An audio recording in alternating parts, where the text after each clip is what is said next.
akan bahas mengenai sel terapi dengan SOP 100 plus dan Utsukushi. Kembali lagi kita telah tegaskan bahwa sel terapi ini bukan kita menterapi diri kita dengan sel ya, tapi sel kita yang kita terapi. Sel kita yang kita terapi. Nah, dengan apa? Dengan nutrisi yang nanti kita akan gali lebih dalam. Oke. Member-member FC, mari kita lanjutkan. Nah, ini sekilas tentang saya rasa sudah tahu lah ya. Nah, kita mulai dengan pertanyaan kenapa kita sakit, gitu ya. Ya,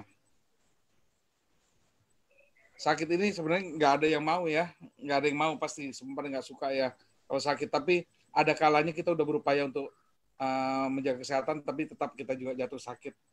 Nah, sakit ini sebenarnya bisa disebabkan oleh beberapa hal, yaitu masalah dari dalam dan dari luar tubuh kita sendiri. Tapi sebelumnya kita akan melihat dulu sakit ini sebenarnya kalau menurut laporan dunia tahun 2016 yang menyebabkan yang fatal ini yang mana aja sih sebenarnya penyakit ini? Nah, yang pertama kita lihat penyakit jantung, yang kedua stroke, ketiga penyakit paru, 4 penyakit pernapasan. Nah, antara 3 dan 4 ini kok mirip ya, penyakit paru dan pernapasan. Ini bedanya kalau nomor 3 ini dia memang spesifik kena organ parunya. Kalau nomor 4 ini penyakit pernapasan adalah ini kan sistem pernapasan itu kan mulai dari hidung sampai ke paru-paru kan. Nah, untuk yang bagian-bagian lain ini bisa dimasuk kategori nomor 4. Seperti di hidung, di tenggorok, dan lain-lainnya. Kemudian yang kelima kita lihat ada Alzheimer, demensia. Ini tentu aktivitas otak di sini. Yang keenam kanker. Kemudian yang 7 adalah diabetes. Ke-8 adalah kecelakaan. Ke-9 diare. Ke-10 tuberkulosis. Nah ini kok campur-campur ya, ada sampai kecelakaan juga masuk. Nah ini karena penyebab kematian. Ini secara umum. Kalau dilihat di sini, kita lihat kategorinya 2 sebenarnya. Yang satu adalah karena kecelakaan, yang kedua karena penyakit infeksi. Yang ketiganya sebenarnya masih ada lagi satu lagi, yaitu penyakit degeneratif. Kalau zaman dulu, di mana kondisi mungkin kita pengetahuan tentang menjaga tubuh kita juga masih kurang, terus kemudian juga keadaan ekonomi juga masih sangat buruk, sehingga apalagi zaman perang ya, susah untuk mencari makan, untuk mencari kehidupan yang baik. Itu penyakit yang paling banyak itu malah penyakit infeksi, karena berhubungan dengan daya tahan tubuh kita terhadap virus, bakteri, dan jamur.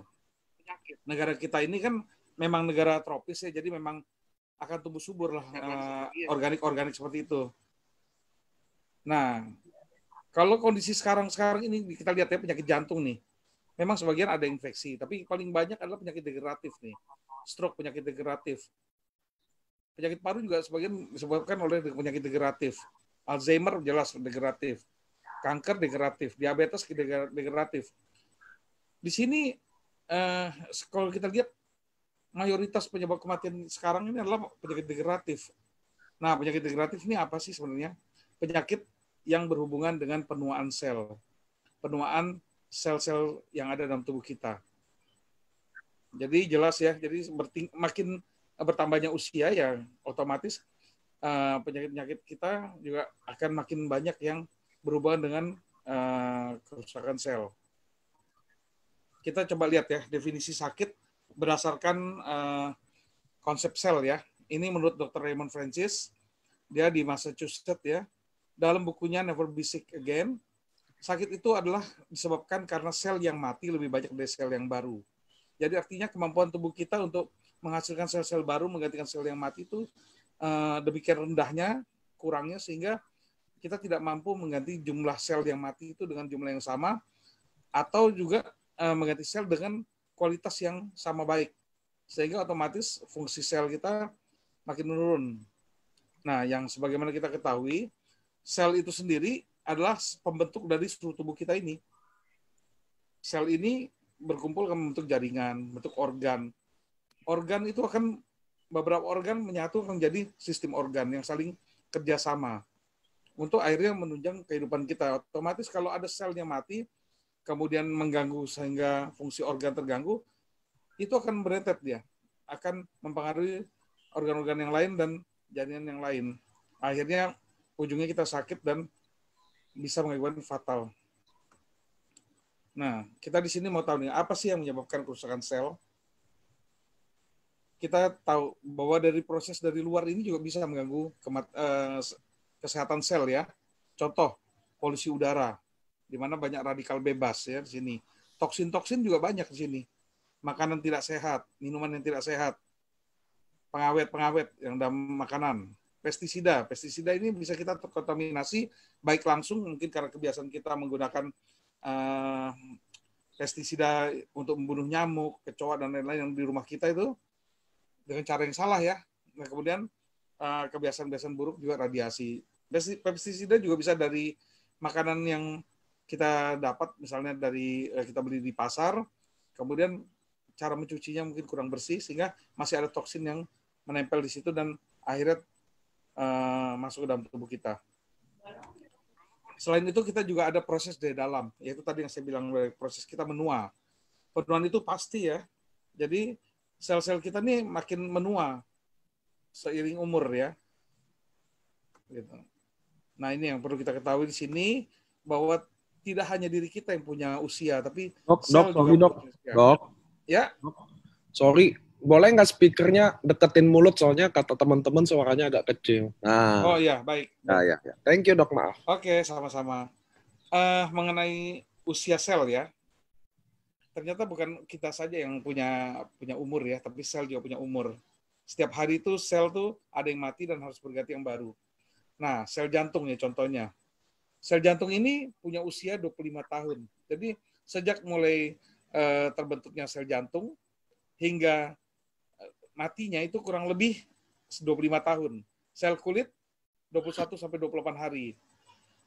Sel pankreas, nah pankreas ini kita tahu bahwa dia yang bertanggung jawab terhadap penghasilan insulin ya dalam tubuh kita yang mengatur sel kontrol terhadap gula darah kita, itu mati 5 tahun ya, usianya 5 tahun. Nah, pada saat akan mati atau fungsinya menurun, sel-sel ini akan mengeluarkan sinyal yang meminta kepada ibunya sel atau stem cell untuk mempersiapkan penggantinya. Sehingga pada saat nanti dia mati, dia sudah tergantikan dengan yang baru. Nah, yang kita harapkan adalah penggantinya adalah dengan jumlah yang sama dan kualitas yang sama, agar kesehatan kita tetap terjaga. Nah, sayangnya selama ini juga kita belum bisa menjamin bahwa sel yang menggantikan adalah sel yang baik. Kenapa? Karena nutrisi kita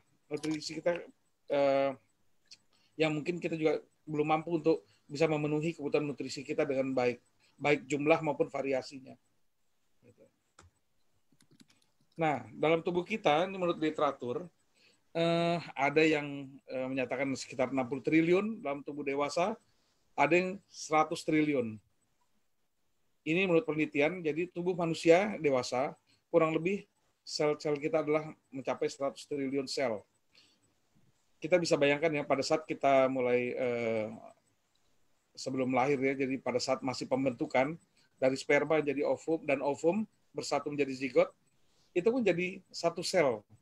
Satu sel inti inilah yang kemudian akan memecah menjadi 2, menjadi 4, dan seterusnya, hingga mencapai jumlah yang triliunan ini. Nah, satu sel ini juga yang selain berjumlah menjadi jumlahnya banyak, juga jenisnya. Jenisnya itu kalau nggak salah sekitar 220 jenis sel yang dalam tubuh kita. Dengan fungsi yang berbeda-beda. Nah, ini semua harus bisa kita jaga jumlahnya dan kualitasnya. Makanya tugas kita jelas sebenarnya kalau ingin sehat. Yaitu sel kita harus kita mampu penuhi baik jumlah maupun kualitas. Tentunya ini semua bersumber dari nutrisi dari masukan yang kita makan ya sehari-hari. Ini bisa dilihat otak ya, kehilangan 190.000 sel dalam setiap hari ya, dan seterusnya nih bisa dilihat di tabel ya. Kemudian nah ini ya, artinya apa? Setiap hari itu miliaran sel mati. Sayangnya tidak semuanya bisa tergantikan baru. Inilah yang penyebab kita menurun kondisi kesehatannya. Jadi memang untuk bertahan tubuh, sel itu harus mampu untuk bisa beregenerasi. Ini tugas kita, tugas utama kita menjaga agar regenerasi dalam tubuh kita berlangsung, dan tentunya untuk regenerasi itu butuh bahan baku. Bahan bakunya itu nutrisi. Nutrisi itu yang paling banyak dibutuhkan adalah protein. Protein itu intinya adalah asam amino. Nah, kalau dengar tahu SOP, salmon, ovari, peptide. Peptide itu adalah kumpulan dari asam amino ya, yang membentuk nanti protein dan akhirnya membentuk tubuh kita ini. Nah, bagaimana kalau tidak berhasil diregenerasi? Ya tentu jaringan dan organ akan rusak dan tidak berfungsi baik. Sistem hormon, sistem jantung, pembuluh darah, kerjasamanya lah antar organ itu akan jadi kacau dan ujung-ujungnya ya sakit. Nah, tentunya kita di sini butuh solusi ya. Seperti mana kita tahu tadi saya sampaikan bahwa sel-sel ini harus ada yang menggantikan. Nah, sel ini adalah sel hidup. Kalau hidup berarti butuh ibu. Karena ibulah yang bisa melahirkan kan. Nah, di sini kita pada abad 21 ini sebenarnya ada terobosan kesehatan, yaitu penemuan stem cell, yaitu ibu dari sel atau sel punca. Nah, disinilah ternyata bisa menjadi pilihan terapi yang sangat baik ya, dan sangat menjanjikan untuk berbagai masalah penyakit, terutama penyakit-penyakit degeneratif. Nah, sekarang kita bahas stem cell. Apakah stem cell terapi itu? Nah, stem cell terapi itu untuk tahu, kita akan bahas dulu stem cell itu apa ya. Jadi stem cell itu adalah sebenarnya sel juga dia, sama kayak sel-sel yang lain. Cuma bedanya, kalau sel jantung, dia sudah punya fungsi sel jantung. Bentuknya sudah tertentu. Sel hati, dia sudah fungsinya sebagaimana fungsi sel hati. Sel saraf pun demikian. Kalau stem cell belum. Dia belum menjadi sel apa-apa, belum menjadi sel hati, sel jantung, sel saraf, belum. Dia masih sel awal yang bisa menjadi apa saja. Gitu. Nah, di sini kan bisa dilihat di gambar yang tengah-tengah ini stem cell. Di sekitarnya nih ada sel otot, sel darah, sel saraf, sel jantung, sel liver, sel usus ya, dengan bentuk berbeda-beda dan fungsi beda-beda. Nah, stem cell inilah yang mampu berubah menjadi semua ini. Makanya ini disebut induk sel atau stem cell atau mother of cell atau sel punca. Inilah yang dapat membantu kita untuk pemulihan tubuh kita agar terbebas dari penyakit-penyakit degeneratif. Oke. Dan sayangnya pada usia-usia 18-20 tahun, kemampuan stem cell kita dalam tubuh kita ini berkurang. Ya, salah satu penyebabnya adalah intake nutrisi kita yang mulai nggak bisa kita jamin kecukupannya, baik segi jumlah maupun variasinya, sehingga bahan baku pembentukan sel-sel itu kurang, dan kerjanya juga dari tubuh kita untuk membentuk sel baru itu juga jadi berkurang juga. Otomatis kita mengalami penyakit-penyakit yang degeneratif tadi, seperti stroke, jantung koroner, Alzheimer, diabetes, dan lain-lain gitu. Nah, menurut Kaplan sendiri, stem cell ini merupakan sel penyembuh ya. Jadi ini dokternya. Jadi kalau mau tahu dokternya kita, ya itu deh stem cell ya. Ini kurang lebih bentuk stem cell kalau di bawah mikroskop elektron ya. Nah, sekarang kita lihat guna stem cell apa. Pada dasarnya guna stem cell itu untuk meregenerasi sel. Tapi saya sudah membuatkan yang mudah untuk dihafal oleh para member FC, yaitu ini dia nih, 5R ya. 5R, repairing, replacement, regenerasi, rehabilitasi, dan rejuvenasi. Ini sebenarnya saya bikin urutan begini, ini adalah cara kerja stem cell sendiri. Jadi stem cell pada saat dia mendapat panggilan dari sel yang rusak, contoh misalnya seseorang mengalami serangan jantung dan ada bagian dari sel jantungnya yang mengalami kematian. Sel yang mati itu akan mengeluarkan sinyal, atau sel yang rusak akan mengeluarkan sinyal yang akan memberi merupakan panggilan bantuan kepada stem cell yang ada dalam tubuh untuk bergerak dan mendatanginya.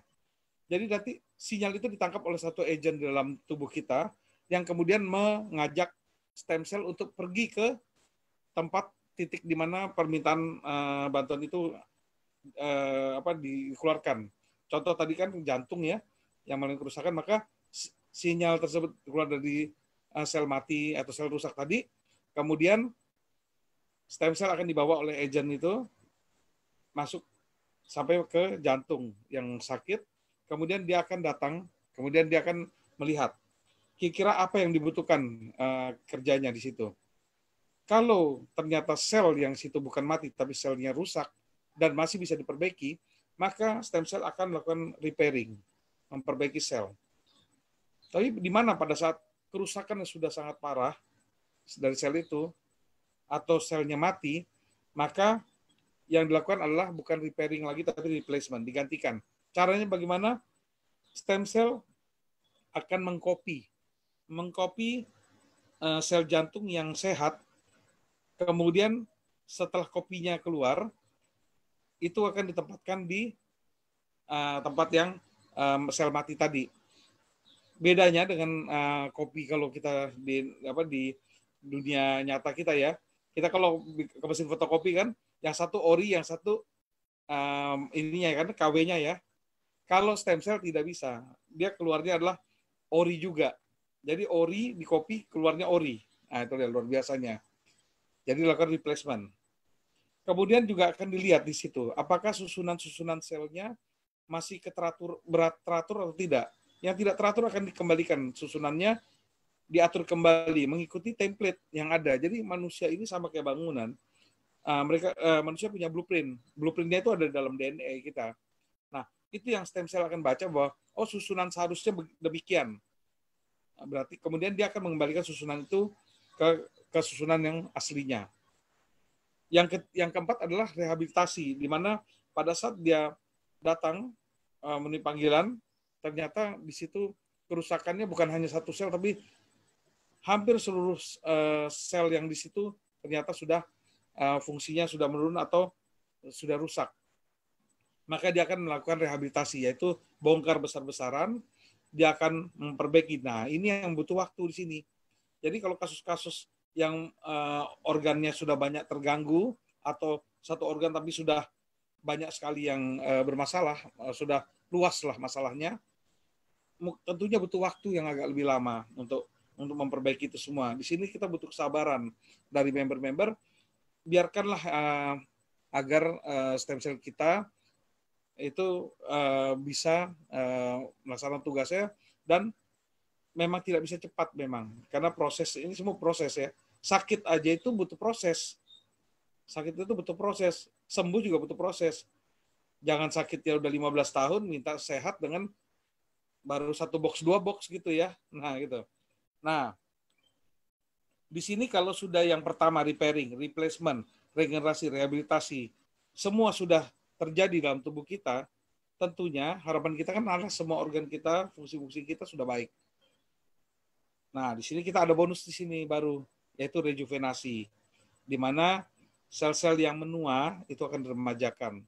Jadi saya juga sebenarnya setuju dengan klaim bahwa dari produk-produk AFC ini bukan hanya anti-aging, tapi reverse aging. Jadi sel-sel yang sudah menua pun diremajakan kembali, gitu. Itu luar biasanya. Oke.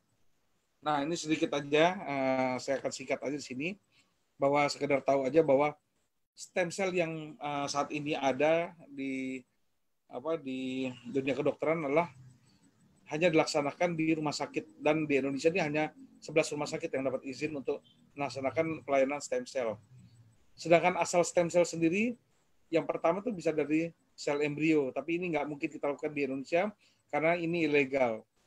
Satu, bertentangan dengan kemanusiaan, karena dengan kita mengambil stem cell dari embrio maka janin tidak akan berkembang, dan artinya kehidupan tidak berlanjut di sini. Yang kedua, dari sisi agama juga dilarang juga. Yang kedua, bisa kita ambil dari stem cell tadi pusat. Ini kalau mungkin kita bicara 10 tahun yang lalu sangat-sangat jarang ya, cuma kebanyakan orang mungkin masih harus keluar negeri ini untuk bisa melaksanakan stem cell tali pusat ini. Atau kalaupun dilaksanakan di Indonesia, tapi untuk taruh tali pusat ini, stem cell-nya ini harus ke luar negeri, ke Australia atau ke Singapura. Karena ada bank khusus untuk stem cell. Diambil dari tali pusat bayi. Yang ketiga ini adalah stem cell sumsum tulang. Nah, ini yang paling banyak dilakukan ini. Dan ini yang dianggap paling mudah saat ini. Yaitu mengambil dari tulang panggul dari pasien, di mana nanti akan dibor, sumsum tulangnya diambil, kemudian sumsum tulang itu akan dimasukkan ke dalam alat sentrifuge untuk dipisahkan antara stem cell dengan dengan material lain yang tidak digunakan. Selanjutnya nanti akan disuntikan ke dalam tubuh untuk kemudian nanti mendapatkan manfaat dari stem cell itu sendiri. Tentunya ini akan dilakukan untuk penyakit yang lebih ringan ya. Kalau yang lebih berat biasanya harus dibiarkan dahulu ya. Butuh waktu dan butuh biaya yang lebih. Nah, ini kurang lebih gambaran kalau kita secara medis ya mau mendapatkan terapi stem cell ya harus begini. Ini panggulnya, kemudian dilakukan pengambilan sumsum, berarti dibor ya. Nah, ini sumsumnya disedot, kemudian dimasukkan ke dalam alat pemisah. Nah, ini yang material sudah tidak dipakai, yang ini yang sudah ada stem cell-nya. Dan stem cell-nya disuntikan kembali ke dalam tubuh. Dan diharapkan dalam berapa hari, berapa minggu, mulai berkembang yang satu sel menjadi dua dari jadi 4, dan seterusnya, memperbaiki sendi-sendi atau bagian tubuh yang ingin diperbaiki. Oke, kita mungkin lihat sebentar ini ya, tentang videonya ya. Video pengambilan stem cell yang dilaksanakan di dunia medis saat ini.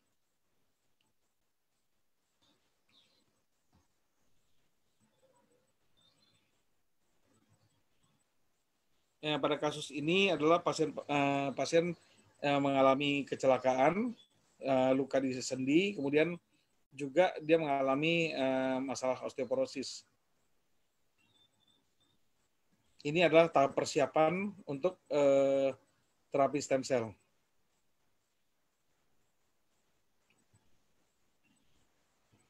Ini adalah panggul dari pasien. Kenapa dipanggul, diambil stem cell-nya? Karena di panggul ini cadangan stem cell itu terbanyak dan paling mudah diakses.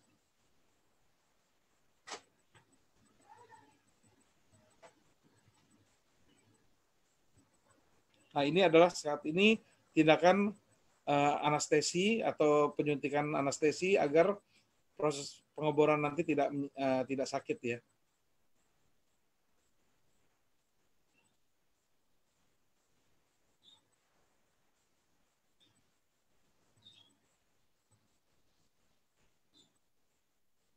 Nah, ini proses pengeborannya.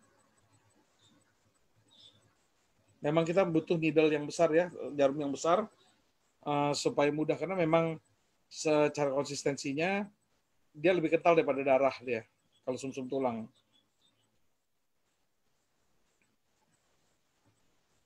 Nah, ini pengambilannya, kita lihat sendiri bahwa memang lebih kental ya. Warnanya juga lebih gelap dibandingkan darah.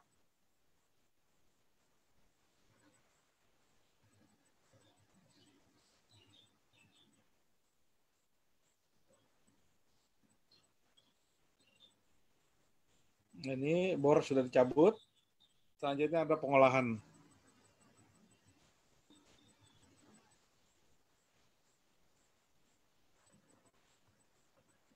Nah, ini dimasukkan ke dalam alat centrifuge, namanya Magellan device.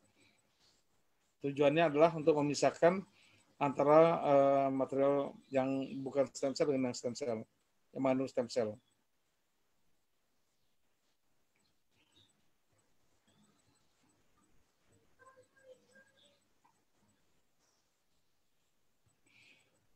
Ini proses seperti ini tidak sampai 1 jam nih kalau di klinik. Tapi ini kalau di luar negeri memang bisa dilakukan di klinik ya. Kalau di Indonesia belum boleh. Hanya boleh dilakukan di rumah sakit. Di sini ada yang sebelah kanan, yang tadi ini sumsum tulang. Sebelah kiri adalah yang stem cell. Nah, ini udah selesai pemilahannya. Sekarang yang mengandung stem cell inilah yang akan diaplikasikan ke pasien langsung. Karena kasus di sini dianggap kasus yang agak ringan, maka dilakukan penyuntikannya langsung ya. Kalau yang berat seperti diabetes, stroke dan lain-lain gitu ya, mungkin dibutuhkan stem cell lebih banyak sehingga tidak bisa langsung, tapi harus dibiarkan dahulu. Nah, dibiarkan ini tentu ada dalam chamber tertentu dan butuh waktu, butuh biaya juga, butuh alat yang lebih juga. Oke, ini langsung diaplikasikan ke pasien. Nah, inilah merupakan terobosan abad 21, makanya kita nih mencari solusi. Bagaimana caranya kita juga bisa mendapatkan manfaat seperti ini, tapi kalau bisa ya jangan sampai harus mengalami menjalani yang seperti ini gitu. Dapat manfaatnya mau kita, tapi kalau bisa jangan ikut jalani proses ini gitu. Dan sekedar buat pengetahuan saja, untuk orang dengan berat 60 kg, kira-kira biaya yang dibutuhkan untuk terapi stem cell keseluruhan itu tinggal dikali dengan ini aja. Berat badan kita misalnya 1 kg itu butuh 2 juta stem cell. Jadi kalau 60 kg berat badan, maka dikali 2 juta stem cell, maka kita butuh 120 juta stem cell. Satu stem cell, biaya pengolahannya adalah Rp2. Tinggal dikali lagi, jadi kita butuh kurang lebih 240 juta rupiah untuk sekali terapi stem cell. Untuk berat 60 kg. Oke, saya rasa untuk videonya cukup. Kesimpulannya, terapi stem cell yang saat ini ada tuh, ya kalau bilang dari segi biaya tentu tidak banyak orang yang bisa menikmati ya. Istilah menikmati itu yang bisa mendapatkan manfaat dari stem cell terapi yang secara medis. Kenapa? Karena biayanya masih mahal. Yang kedua, tentu banyak yang tidak nyaman ya dengan rasa sakit ya. Yang ketiga, kenapa dibilang sulit? Karena butuh tenaga-tenaga medis tertentu, dokter yang khusus, perawat yang khusus, butuh alat-alat khusus, dan tidak semua institusi kesehatan bisa melakukannya. Terus dinyatakan tidak stabil di sini. Kenapa tidak stabil? Karena terlalu banyak proses yang harus dilalui. Dan di setiap proses itu tentunya ada hambatan-hambatan yang bisa terjadi, bisa. Jadi memang kondisi ini memang dengan cara medis mungkin agak riskan untuk dilakukan dan tidak banyak yang bisa menikmati manfaatnya seperti ini. Nah, kita cari solusi di sini. Nah, alhamdulillahnya adalah ternyata dari FC kita bisa mendapatkan solusinya, yaitu dengan adanya SOP 100+, di mana ternyata dari hasil uji klinis didapatkan bahwa kandungan dari Ikura salmon ini mampu melakukan regenerasi sel. Nah, regenerasi sel ini kan sebenarnya fungsi dari stem cell. Jadi kita bisa mendapatkan manfaat dari SOP 100+ ini berupa regenerasi sel.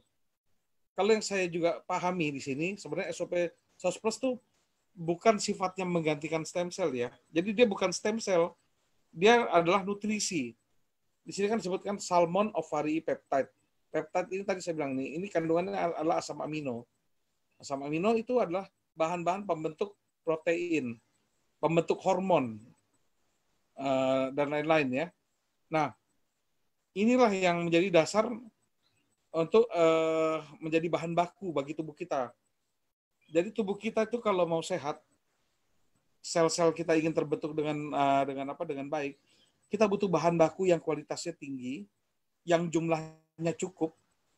Tapi selain itu, harus ada juga yang membentuk, yang membuat. Jadi harus ada pekerjanya. Pekerjanya itu adalah stem cell. Nah, dengan menggunakan SOP 100+ ini, kita berharap bahwa kecukupan terhadap bahan bakunya, baik jumlah maupun variasinya, itu dapat dipenuhi oleh SOP 100+. Yang kedua adalah aktivasi dari stem cell itu sendiri menjadi tadinya yang di usia 18-20 tahun itu sudah kerjanya sudah melemah, sudah ibaratnya cenderung tidur lah gitu ya, itu kayak terbangunkan dan dia menjadi aktif, diberdayakan itu stem cell-nya, sehingga stem cell-nya bagus bahan bakunya cukup dan kualitasnya baik, maka itulah bisa akhirnya memperbaiki berbagai masalah di tubuh kita.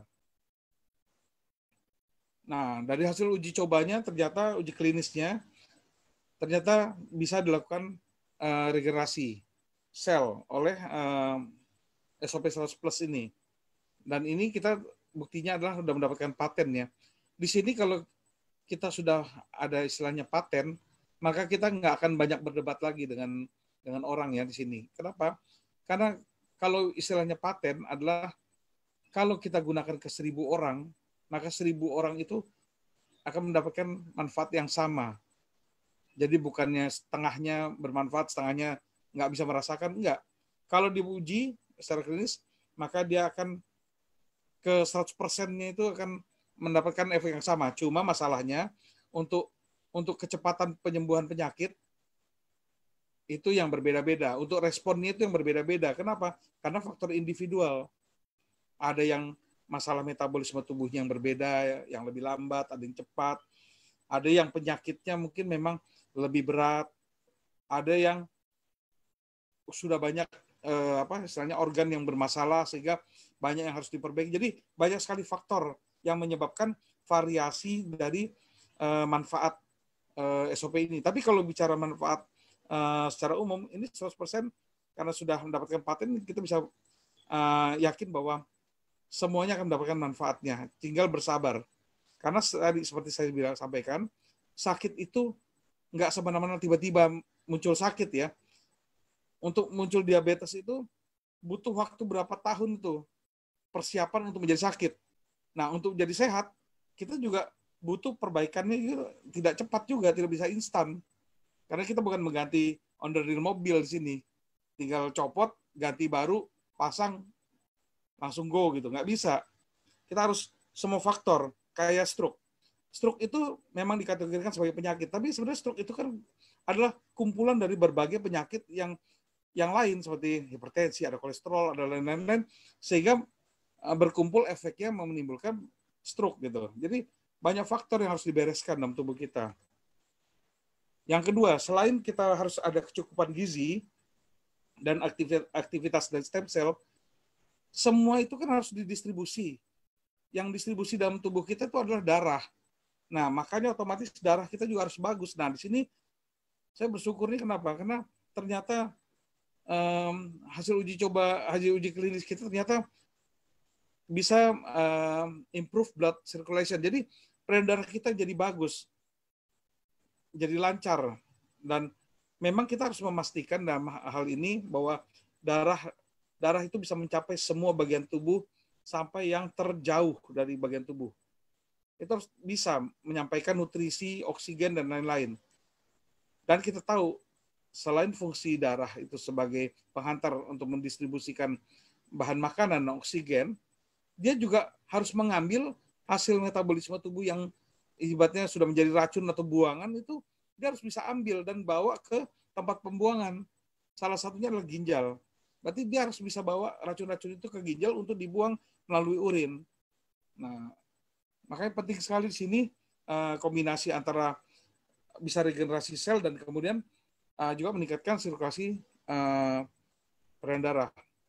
Yang ketiga ini sifatnya ke arah bonus tadi yang saya bilang rejuvenasi, maka ini juga bonus manfaat dari SOP 100 Plus yaitu ke arah looks-nya kita, penampilan kita.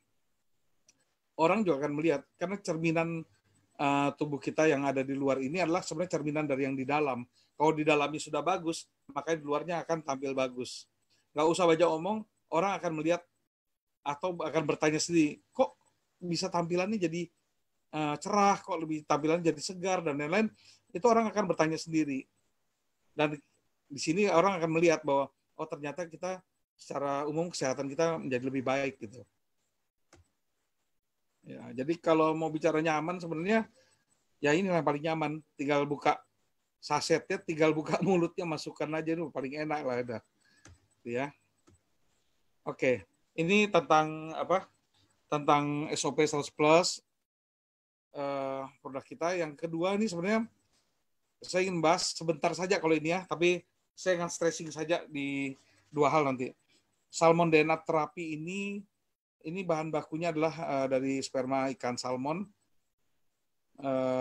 jenis Ornithorhynchus salmon ya. Dan kita tahu saat ini kondisi di Indonesia ini dan boleh bilang dunia ya, terjadi pandemi virus corona ya.